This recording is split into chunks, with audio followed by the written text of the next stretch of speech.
آخر 40 سال بعد اللہ تعالیٰ نے حضرت یعقوب علیہ السلام کو بیٹے سے اس حیثیت سے ملایا کہ وہ والی مصر تھے۔ دونوں باپ بیٹا طویل جدائی کے بعد ملے تو لپٹ کر دیر تک روتے رہے۔ حضرت یعقوب علیہ السلام اپنے بیٹے حضرت یوسف علیہ السلام کے پاس مصر میں 24 سال تک مقیم رہے۔ ناظرین گرامی، حضرت یعقوب علیہ السلام کی وفات کا وقت قریب آیا تو آپ علیہ السلام نے اپنے سب بیٹوں کو جمع کیا اور ان سے پوچھا،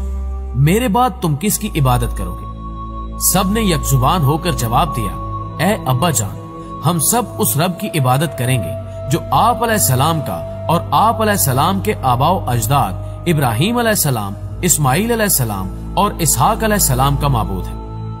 قرآن پاک کی سورہ بقرہ آیت نمبر 133 میں ارشاد ربانی ہے، بھلا جس وقت یعقوب وفات پانے لگے تو تم اس وقت موجود تھے جب انہوں نے اپنے بیٹوں سے پوچھا،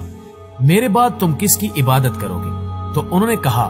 کہ آپ کے معبود اور آپ کے باپ دادا ابراہیم، اسماعیل اور اسحاق کے معبود کی عبادت کریں گے جو معبود یکتا ہے، اور ہم اس کے فرما بردار رہیں گے۔ اسی سورہ کی آیت 132 میں اللہ تعالیٰ نے فرمایا،